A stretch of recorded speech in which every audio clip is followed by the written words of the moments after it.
Alors, bonjour tout le monde. Merci beaucoup d'être là en si grand nombre encore cette année pour le dévoilement des résultats de la 9e édition du baromètre industriel québécois. Donc, aujourd'hui, je vais séparer ma présentation en 4 parties. Premièrement, je vais vous décrire STIC, pour ceux qui nous connaissent moins. Ensuite, je vais décrire quelques informations sur le secteur manufacturier pour démontrer un peu son importance. Ensuite, je vais vous parler de la méthodologie de notre enquête. Et finalement, les faits saillants, donc je vais vous présenter les résultats. J'en ai pour à peu près 30 minutes. Restez avec moi. De toute façon, il y a du café en masse. Bon, ça va bien aller. Donc, il y a tellement d'écrans à un moment donné, je ne sais plus où regarder. Donc, STIC, pour ceux qui nous connaissent moins, STIC, c'est une association d'entreprises manufacturières principalement, une association multisectorielle. On est présent un peu partout au Québec. On a 350 membres. On sert 700 entreprises différentes à chaque année. Notre mission, c'est d'améliorer la compétitivité des chaînes d'approvisionnement manufacturières afin de favoriser l'essor de notre économie. Ce qu'on fait chez STIC, ça se résume principalement en 2 mots. On aide les entreprises à trouver soit des nouveaux fournisseurs, des nouveaux clients ou des partenaires d'affaires. Également, on aide les entreprises à s'améliorer. Comment on fait ça? On a notre propre programme d'amélioration des fournisseurs qui s'appelle Podium. On est également auditeur pour des programmes d'amélioration d'autres organisations. Également, on organise des visites industrielles, des visites d'usines. Et on organise aussi, en collaboration avec le ministère de l'Économie, de la Science et de l'Innovation, ce qu'on appelle les visites manufacturières 4.0. Et pour faire toutes ces belles choses, bien évidemment, on compte sur l'appui de beaucoup de partenaires, de la plupart depuis de nombreuses années.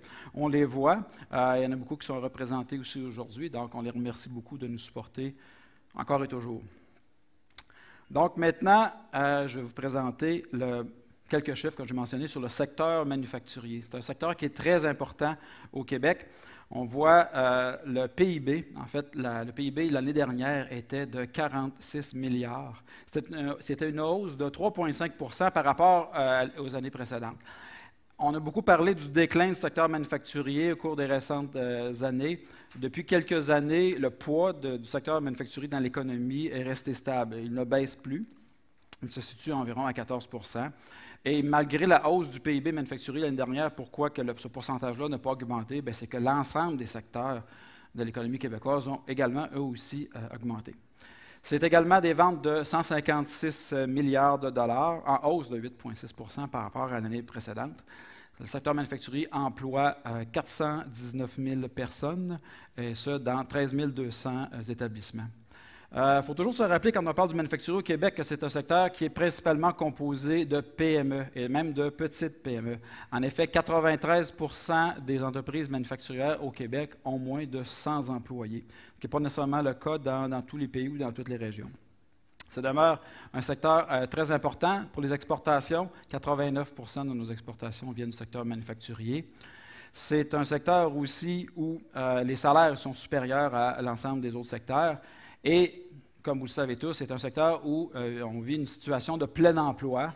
Je pense que vous vivez pas mal tout ça dans vos entreprises. En effet, selon le Cyrano, Cyrano a fait une étude, il a établi que le taux de chômage du secteur manufacturier est de 3,3 comparativement à 6,1 pour l'ensemble de l'économie québécoise. Et on prévoit que le taux de chômage au Québec va encore diminuer au cours des prochaines années. Donc, on peut s'attendre que la situation de plein emploi perdure encore un bon petit bout de temps. Donc, maintenant, qu'est-ce que le baromètre industriel québécois? On a créé ça il y a 9 ans. On voulait développer des indicateurs sur des choses qu'on ne voyait pas publiées à date dans les médias. C'est-à-dire qu'on voulait avoir des données sur ce que vivent les PME en termes d'embauche, en termes de vente, en termes d'exportation, d'investissement. Donc, on s'est développé des indicateurs et on mandate une firme depuis le début qui s'appelle le BIP pour administrer le sondage. Ce sont des experts là-dedans, pour administrer le sondage auprès de 500 PME qui ont entre 10 et 500 employés. Ça, c'est vraiment notre échantillon, notre population. Et ensuite, avec ces résultats bruts-là, on mandate depuis quelques années M. Simon Bastien, qui est un consultant d'expérience, très bon d'ailleurs, je vous le recommande. Donc, Simon analyse nos résultats, trouve des informations ailleurs sur le web et peut compiler et comparer ce qu'on voit et comparer ça donc avec ce qui se passe ailleurs. Notre échantillonnage aussi est très représentatif en termes de taille d'entreprise, de secteur d'activité et de région aussi. Et comme on est des gens de terrain chez STIC, on s'est dit, OK, ça c'est une belle analyse, mais on va jaser avec des dirigeants d'entreprise.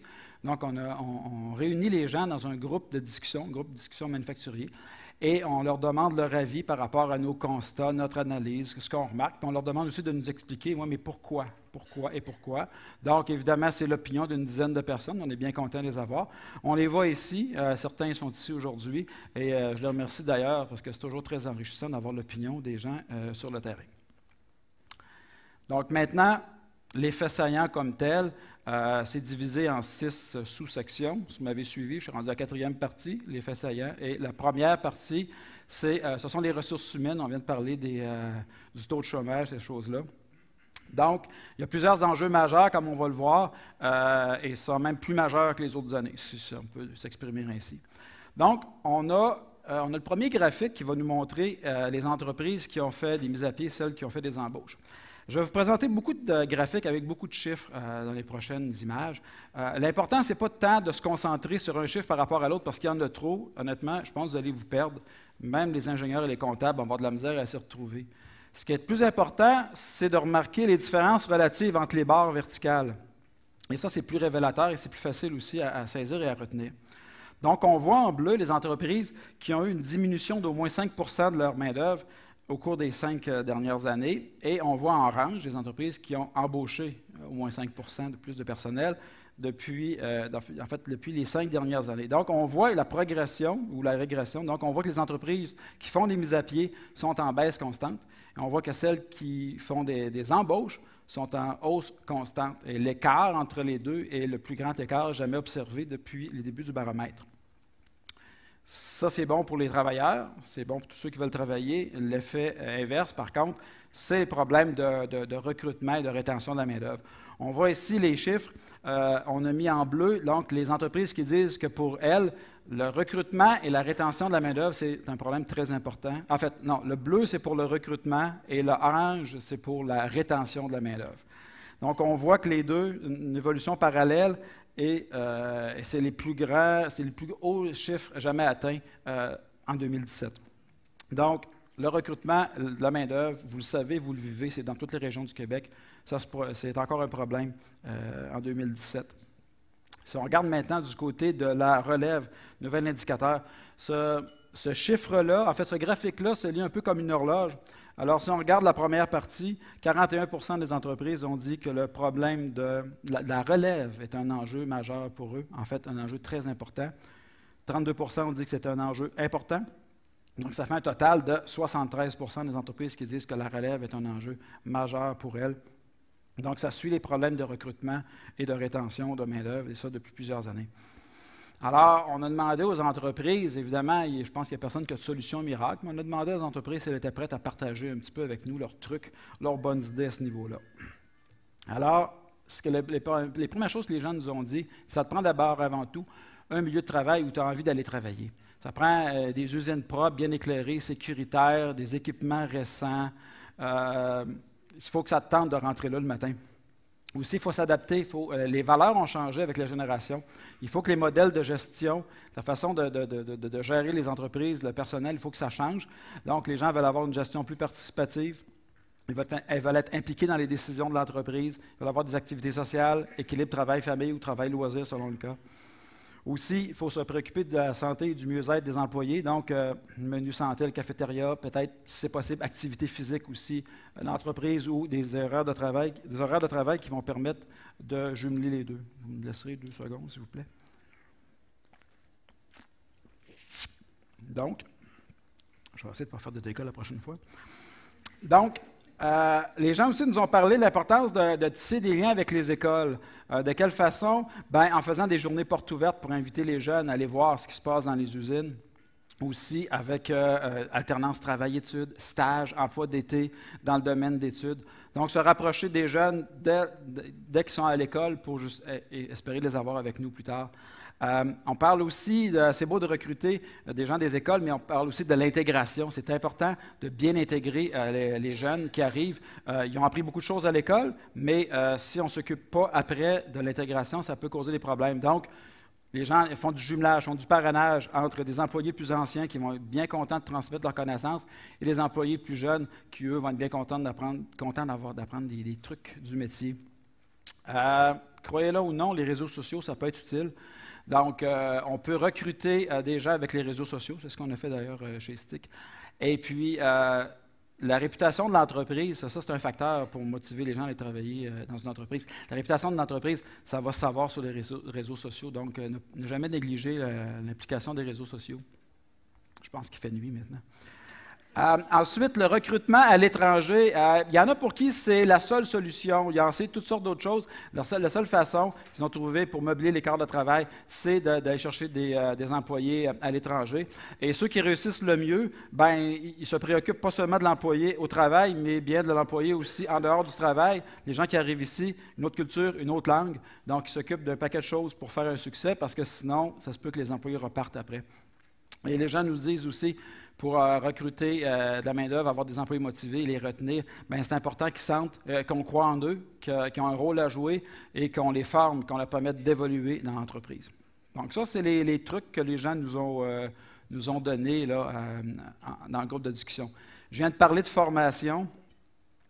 On regarde le graphique suivant, la formation dans les entreprises.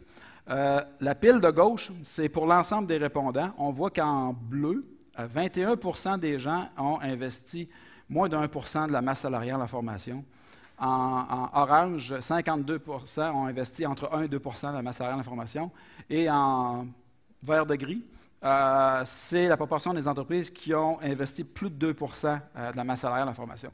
Et sans grande surprise, on voit que les plus petites entreprises sont un petit peu moins portées à former les employés, donc le pourcentage de ceux qui forment moins diminue avec la taille des entreprises. Cependant, il faut dire que les entreprises 10 à 19 employés, 20 à 49 ne sont pas toutes soumises à la loi du 1%. Donc, il est possible que ça joue un facteur, mais néanmoins, loi ou pas de loi, il reste que je pense qu'on pourrait faire mieux du côté de la formation parce qu'on va le voir un peu plus tard. La formation a des impacts très bénéfiques pour l'entreprise. D'ailleurs, ce qu'on a fait, c'est qu'on a comparé les entreprises qui ont investi moins de 1%, on les voit en bleu.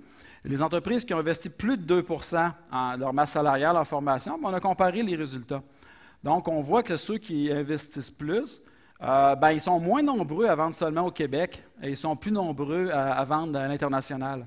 Également, ceux qui investissent plus sont beaucoup moins nombreux à ne faire aucun type d'innovation. L'innovation, je vais y revenir tantôt, je vais le décrire plus abondamment.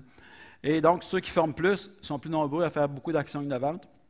Et enfin, les gens qui forment plus leurs employés intègrent ou prévoient intégrer les technologies numériques. Donc, on voit que vraiment les sommes allouées en formation, c'est plus un investissement qu'une dépense. Maintenant, après avoir regardé les ressources humaines, on va regarder du côté des ventes, comment ça s'est passé dans nos entreprises au cours de l'année dernière. Je pense que l'économie en général va très bien, les ventes vont bien, mais il y a peut-être des petits signaux, peut-être des feux jaunes auxquels il faut faire attention. Donc, le premier graphique nous montre un peu le même principe que tantôt. En bleu, les gens qui ont une diminution d'au moins 5% de leurs ventes, et en orange, les gens qui ont eu une augmentation d'au moins 5% de leurs ventes. Et on voit que ceux qui vendent moins, sont en baisse constante depuis 5 ans, puis ceux qui vendent plus, sont en hausse constante, et l'écart est le plus grand écart jamais observé. Et je fais un parallèle aussi, on avait le même genre de phénomène tantôt pour la main-d'œuvre, recrutement mis à pied, donc vente, ça suit exactement le même pattern. Et par contre, ça c'est très positif. Un point qui est peut-être un peu moins positif, c'est le renouvellement de la clientèle. Comment on a défini le renouvellement de la clientèle pour notre sondage? C'est que nous, on a dit que on a calculé en fait la proportion des entreprises dont plus de 10% du chiffre d'affaires est généré par des nouveaux clients. Donc, on aurait pu prendre 15, on aurait pu prendre 20. Nous, on a pris 10, année après année. Et là, ce qu'on regarde, c'est qu'on voit au cours des dernières années, il y a moins d'entreprises qui ont eu plus que 10% de leur chiffre d'affaires occasionné par des nouveaux clients. Donc, il y a un ralentissement du côté du renouvellement de la clientèle. Alors, les entreprises vendent plus, mais elles vendent moins à des nouveaux clients. Ça peut sembler paradoxal. Alors, on a demandé encore une fois aux dirigeants d'entreprise quelles pourraient être les raisons à ce niveau-là. Ce que les gens nous ont dit, c'est qu'écoute, on manque de monde. Fait que, je veux dire, on est juste capable de sortir ce qu'on a là, puis renouveler la clientèle, là, c'est comme moins une priorité, là. D'autres nous ont dit, écoute, quand les usines sont déjà bien remplies, même si tu as du monde, c'est embêtant de dire non à un client existant, de lui vendre plus pour dire je vais laisser de la place, puis je vais aller chercher un client chez qui je n'ai jamais vendu, puis je vais te dire non à toi. Fait que les gens disent c'est pas une bonne stratégie d'entreprise, c'est mieux de servir tes clients que tu as déjà. Et d'autres nous ont dit, bien évidemment, introduire de nouveaux clients, bien, ça a des impacts. Ça a des impacts au niveau du plancher de la production, ça a des impacts au niveau de l'assurance qualité, du suivi, qualification, certification. Donc, évidemment, ça prend du temps, ça prend du monde, et ce n'est pas nécessairement des choses dont on a en abondance ces temps-ci. On parle de vendre plus, on parle de vendre à des clients existants. Maintenant, on va regarder où vendre nos PME. Alors, on voit dans la pile de droite les entreprises où elles vendent. Je vais lire le graphique avec vous. 22 des entreprises sondées pour toute la population, en fait, tout notre échantillon de 500 entreprises. Donc, 22 ne vendent qu'au Québec. 19 vendent également dans le restant du Canada. 32 vendent également aux États-Unis et 26 vendent également hors Amérique du Nord. Et sans grande surprise, la proportion des entreprises qui vendent seulement au Québec diminue avec l'augmentation de la taille d'entreprise. Donc, si on regarde les 10 à 500, on voit que seulement 12 ne vendent qu'au Québec. Et si on additionne les deux chiffres du haut, le brun et le vert, on voit que 71 vendent hors Canada, contre 44 pour les plus petites entreprises. Mais quand même, 44 pour les entreprises de 10 à 19 employés qui vendent hors Canada, c'est quand même pas rien, parce que ce n'est pas nécessairement évident là, d'exporter. Et après les ventes, donc maintenant, je vais vous parler d'investissement. Donc, ressources humaines, vente, pour vendre plus, souvent, il faut investir. Donc, peut-être une petite mise en contexte. Le Canada, en fait, le Québec et même le Canada, par rapport aux pays de l'OCDE, en termes d'investissement, on est plutôt en milieu de peloton. On n'est pas en tête. Et si on se compare aux pays du G7, à la zone euro, on est plutôt en queue de peloton. Donc, on va regarder ce que nous ont répondu les entreprises au niveau des investissements pour cette année. Donc, globalement, on voit rapidement que c'est stable. Et je vais lire les chiffres avec vous. En bleu, ce qu'on voit, c'est les entreprises qui ont investi plus de 5 du chiffre d'affaires en achat d'équipement. Et on voit, il y a eu une petite baisse, mais c'est revenu. Mais au global, sur 5 ans, on ne voit pas d'augmentation. En orange, on voit les entreprises qui ont investi plus de 5 de leur chiffre d'affaires en recherche et développement de produits ou de procédés. Là, il y a eu une baisse en 2015 et peut-être même le début d'une autre baisse en 2017. Donc, encore là, sûrement pas de hausse. Et on voit en vert les entreprises qui ont investi plus de 2 de leur chiffre d'affaires en technologie de l'information et des communications. Et ça, peut-être que c'est le début d'une hausse, il est trop tôt pour le dire. Donc, globalement, on ne peut pas dire qu'il y a eu tellement de hausse au cours des dernières années, et on répète souvent l'importance d'investir. Alors, et avant d'arriver aux raisons, je veux juste mentionner que s'il y en a qui se disent « Ouais, mais c'est parce que les plus petites ont moins les moyens d'investir », nos chiffres nous montrent que la taille de l'entreprise n'a pas d'importance au point de vue des investissements, évidemment toujours en proportion du chiffre d'affaires. Donc, la taille de l'entreprise n'a pas d'importance pour les investissements en équipement et en R&D. Pour les TIC, il y a une certaine influence, ça n'explique pas tout.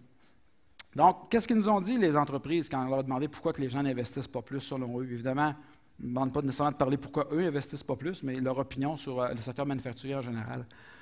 Les gens nous ont dit, côté financement, critères d'admissibilité, genre de projet qui peut être retenu, ampleur des enveloppes, ces choses-là, avec que ce soit privé ou public, les gens nous ont dit, c'est pas toujours évident. Il y en a qui nous ont dit, écoute, problème de main-d'œuvre, c'est pas juste pour sortir la commande, c'est aussi pour investir. Si tu veux investir, ça te prend des gens pour les planifier, ces investissements-là, pour les réaliser, puis après pour les opérer. Du personnel, ils n'en ont pas trop. Puis, selon certains dirigeants, ils nous ont dit, à leur avis, il y a des dirigeants qui manquent un peu de vision moyen puis long terme. Les gens sont trop concentrés sur le court terme, sortir des produits aujourd'hui, la semaine prochaine. Ils ne prennent pas la peine donc assez de s'asseoir et d'y penser et de planifier donc des investissements. Quoi de mieux pour encourager les gens à investir que de démontrer des résultats? Donc, on a comparé en bleu les gens qui ont investi moins de 2 du chiffre d'affaires, et en orange, les gens qui en achat d'équipement, et les gens qui ont investi plus de 5 du chiffre d'affaires en achat d'équipement. Et on va voir que les investissements, ça rapporte. Donc, les gens qui ont investi beaucoup en équipement, sont plus nombreux à augmenter leur chiffre d'affaires, que ce soit de 5 que ce soit de 20 ils sont plus nombreux à augmenter leur chiffre d'affaires. Les gens qui investissent plus en équipement embauchent plus que les autres. Donc là, il n'y a pas une distorsion de graphique, là. On voit clairement que les gens qui investissent plus en équipement sont plus nombreux à embaucher, contrairement à ce qu'on pourrait peut-être penser des fois. Et les gens qui investissent plus en équipement sont moins nombreux à faire aucune innovation. Vous voyez, la barre est presque à zéro ici. Ils sont beaucoup plus nombreux à faire beaucoup d'actions innovantes. Donc, vraiment, on voit que les investissements en équipement apportent des résultats concrets à l'entreprise. On a fait le même type de raisonnement maintenant pour les investissements en R&D. Encore une fois, moins de 2 plus que 5 Donc, on voit que les gens qui investissent plus en R&D augmentent plus leur chiffre d'affaires, augmentent plus le nombre d'employés, sont moins nombreux à vendre seulement au Québec et plus à vendre à l'international. Et du côté innovation, c'est le même principe. Très peu font, aucune innovation, beaucoup font les 4 types d'innovation que je vais décrire un peu plus loin. Donc, il y a vraiment un impact là-dessus. Si on revient, si c'est possible, c'est pas grave.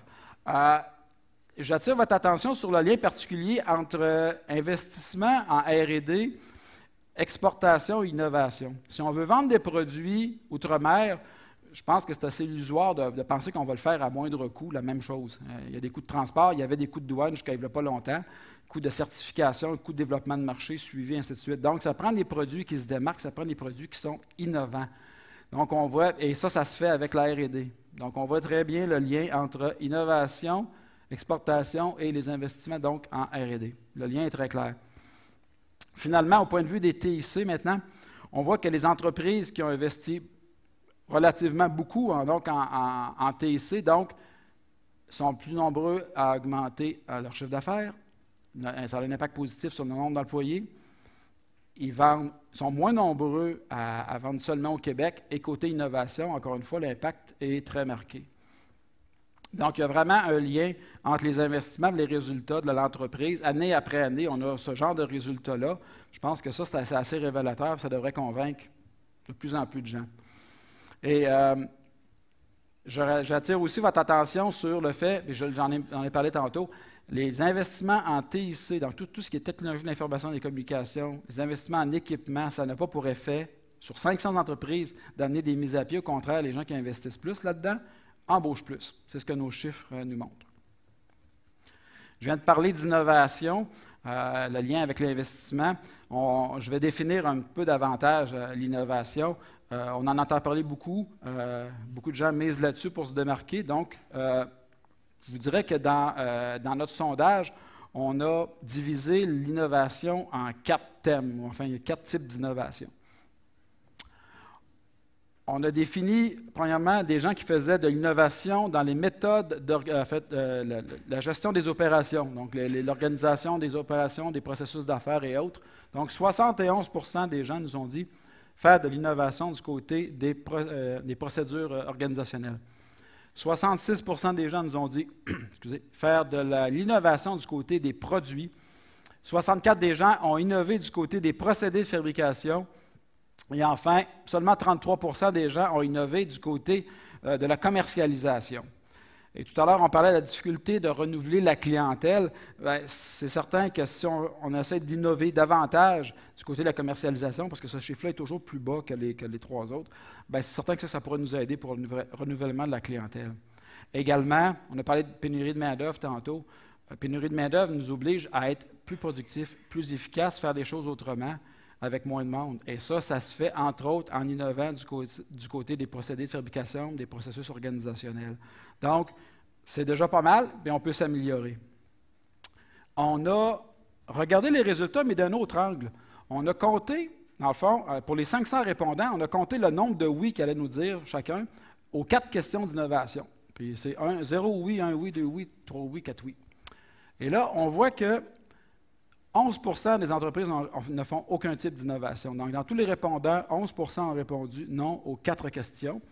Et à l'inverse, les 2 dernières parties ici, on voit que 34 des gens ont dit avoir fait 3 types d'innovation au cours de la dernière année et 18 les 4 types. Donc, quand même, on est en haut de 50 pour 3 ou 4 types d'innovation. C'est quand même bien. Par contre, si on se compare aux autres pays ou aux autres provinces, selon le Conference Board, on est plutôt en milieu de peloton plutôt que d'être en haut. Donc, c'est bien, mais encore une fois, ça pourrait être un petit peu mieux à ce niveau-là. On a parlé tantôt beaucoup les investissements, les gens qui investissent plus innovent plus.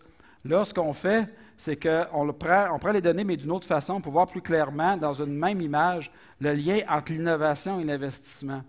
Donc, en bleu, les gens qui n'ont, enfin, les entreprises qui n'ont fait aucune innovation, donc 0 sur 4, et en orange, les gens qui en ont fait 4 types. Et on voit clairement que les gens qui innovent plus, ben, ils forment plus leurs gens. Ils investissent plus en achat d'équipement.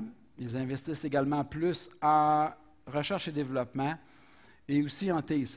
Et ils ont d'ailleurs l'intention de poursuivre leur projet d'investissement au cours des prochaines années. Là, pour les dernières colonnes, quand on parle d'investissement, on parle de plus large, on parle peut-être d'achat de bâtiments, agrandissement d'usines ou autres. Donc, il y a clairement un lien, comme on avait démontré, entre l'innovation et les investissements. Et là, si on me dit, est-ce qu'on innove pour investir ou on investit pour innover? Moi, je pense que c'est un peu des deux. Là. Je ne pense pas qu'on puisse faire une claire démarcation entre les deux. Et quand on regarde au point de vue des résultats, ce que ça donne, bien, les entreprises qui innovent plus performent mieux, puis on le voit clairement, encore une fois, comme on a vu tantôt pour les investissements. Donc, on voit que les gens qui ont investi, qui ont beaucoup innové, en orange, ils renouvellent beaucoup plus facilement leur clientèle. Elles augmentent davantage leur chiffre d'affaires. Elles embauchent aussi plus d'employés, sont beaucoup moins nombreuses à ne vendre qu'au Québec et à l'inverse, vendent beaucoup plus à l'international et elles prévoient ou elles ont déjà intégré les technologies numériques qu'on va voir tout de suite après. Donc, vraiment, les entreprises qui innovent plus, il y a des résultats qui sont concrets et comme encore une fois, ça c'est relié aussi avec les résultats sur les investissements. Parlant de technologie numérique, on en entend beaucoup parler depuis quelques mois, quelques années. On en a beaucoup parlé d'ailleurs avec la tournée manufacturière d'Investissement Québec. Il y en a qui disent, est-ce que c'est juste un buzz, est-ce que c'est une nouvelle tendance? Je pense qu'on peut affirmer sans se tromper que ce n'est pas une nouvelle tendance, c'est une nouvelle réalité. Et si on définit un peu ce qu'est le 4.0, peut-être pour ceux qui sont moins familiers, je n'ai pas une définition exhaustive, mais quand on parle d'industrie 4.0, on parle de relier, de l'interconnexion des machines, l'interface humain-machine, on parle de contrôle, de suivi de production en temps réel, décision autonome par les équipements, ces choses-là. Donc, nos entreprises ont entrepris le virage, on va le voir, mais il reste quand même beaucoup de chemin à faire.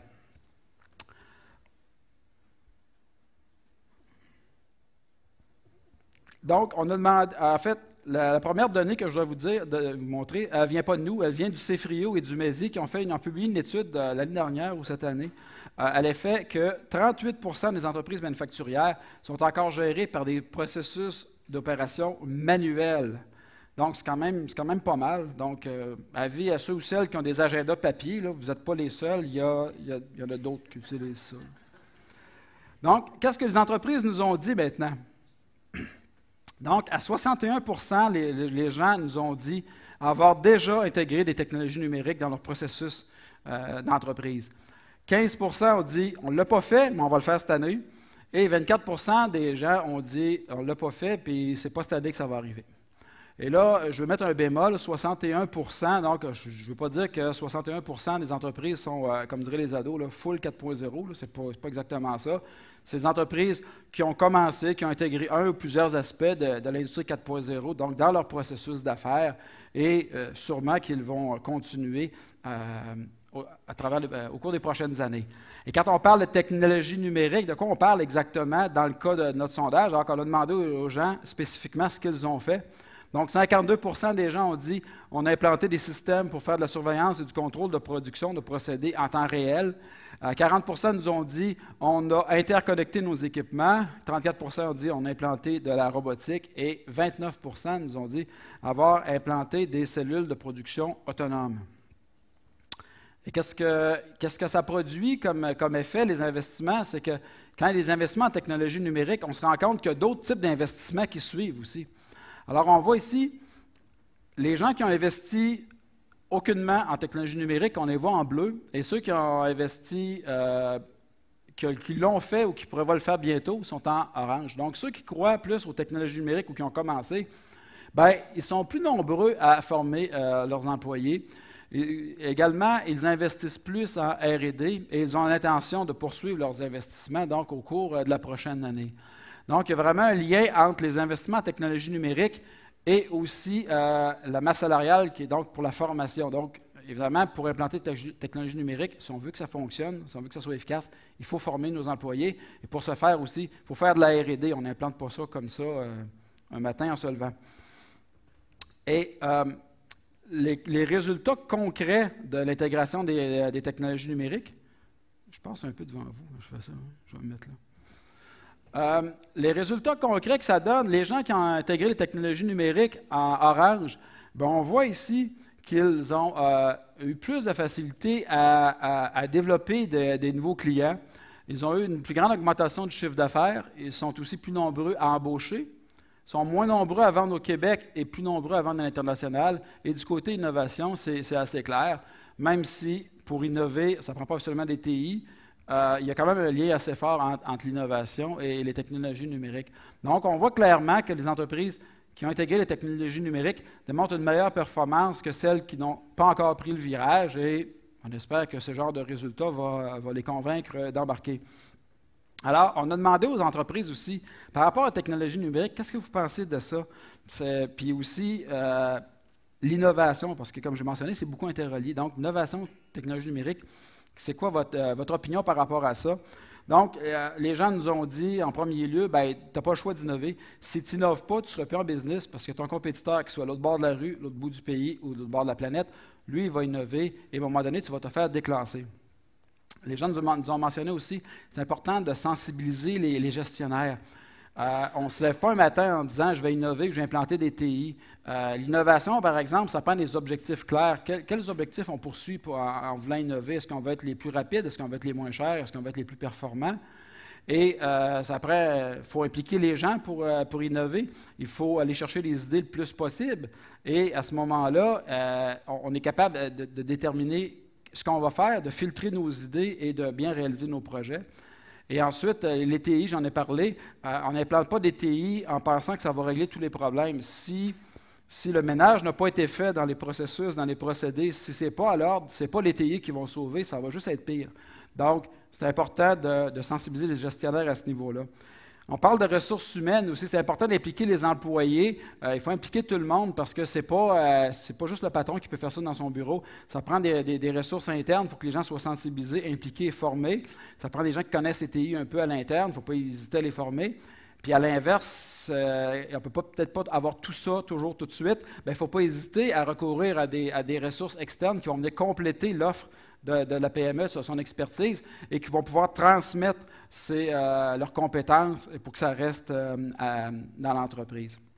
Et finalement, les gens nous ont dit simplement, lisez, sortez, allez voir, comparez, posez des questions. Il y avait un gros événement en Allemagne la semaine dernière ou la semaine d'avant. On organise des visites 4.0 pour le MESI. Donc, c'est le genre d'exemple. Il faut aller voir ce qui se fait ailleurs pour voir qu'est-ce qui est bon pour nous, voir des entreprises de taille similaire pour voir que ce n'est pas juste les plus grands qui peuvent innover et implanter des TI. Ça se fait. Donc, pour cimenter ressources humaines, vente, investissement, innovation, technologie numérique, ça prend une bonne planification stratégique. Et on en parle à chaque année et malheureusement, d'une année à l'autre, honnêtement, il n'y a pas beaucoup de changements. On voit qu'à peine la moitié des entreprises, à peine plus que la moitié, 52% en fait des entreprises, ont réalisé au cours des 3 dernières années un exercice de planification stratégique. Donc, ce n'est pas énorme. Et évidemment, plus l'entreprise est petite, moins il y a de la planification stratégique qui est faite et ça augmente donc avec la taille. Et les gens qui disent « ouais, mais là, je n'ai pas le temps, ça coûte cher », ça n'a pas besoin de coûter cher. On peut faire ça bien simplement. On se retire un peu du plancher, on met notre téléphone à off, puis on pense à ce qu'on veut faire, comment on veut le faire, puis on implique des gens de l'interne, de l'externe. Donc, ça peut se faire sans que ça soit bien compliqué. Et c'est justement dans ce temps-là qu'on prend la peine de planifier nos prochaines années, de planifier nos investissements. Et d'ailleurs, nos chiffres démontrent qu'il y a une corrélation entre les entreprises qui planifient et les investissements. Donc, on voit ici les entreprises qui ont fait un exercice de planification stratégique sont en orange et celles qui n'en ont pas fait sont en bleu. Donc, celles qui en ont fait investissent plus en formation, en R&D, en TIC. Elles ont l'intention de poursuivre des projets de toute nature, là, au point de vue des investissements, au cours de la prochaine année. Et on a vu tantôt l'impact des investissements dans les entreprises. Donc, les résultats sont quand même assez révélateurs. Maintenant, si on veut parler de résultats là, plus probants encore, le prochain graphique va nous les montrer. Donc, les entreprises qui ont réalisé un exercice de planification stratégique en orange, donc, ont été plus nombreuses à augmenter significativement leur chiffre d'affaires, à augmenter leur nombre d'employés, sont moins nombreuses à vendre au Québec et plus nombreuses à exporter. Côté innovation, l'impact est clair. Les entreprises qui font une planification stratégique innovent plus, beaucoup plus que les autres. Et enfin, la planification stratégique, ça a comme effet d'avoir la volonté donc d'intégrer, même d'avoir déjà réalisé l'intégration des technologies numériques dans nos processus d'affaires, dans nos procédés de fabrication. Donc, il y a vraiment un lien direct entre la planification stratégique et la performance de l'entreprise. Donc, après avoir parlé de ces 6 sous-chapitres-là, je vais vous les résumer un petit peu. On voit sur cette belle image, donc, il y a plusieurs portes qui s'ouvrent à nos PME. Il y a aussi beaucoup de défis auxquels nos PME doivent faire face. On a parlé des ressources humaines. Les problèmes de recrutement, de rétention, même de planification de relève, ça limite, dans certains cas, la croissance de nos entreprises. Ils ne fermeront pas demain matin, mais il y en a beaucoup qui me disent « Si j'avais plus de monde, je vendrais plus. J'ai des clients, je manque juste de monde. » Donc, ce n'est pas de solution à court terme. On en a parlé beaucoup de certaines solutions, mais c'est un problème et chacune des entreprises va trouver les meilleures solutions pour elles. La relève aussi, la beauté de la chose, c'est que oui, c'est un problème, mais ce qui est le fun de voir, c'est que les entrepreneurs sont de plus en plus conscients que c'est un problème. Donc, non seulement il faut trouver des ressources pour notre entreprise, mais les entrepreneurs pensent de plus en plus qu'il va falloir qu'ils se remplacent eux-mêmes. Donc, c'est un enjeu, mais côté de la relève, au moins, il y a une prise de conscience par rapport à ça. C'est un processus, d'ailleurs, pour la relève qui ne se fait pas en quelques semaines. C'est un processus à moyen puis à long terme.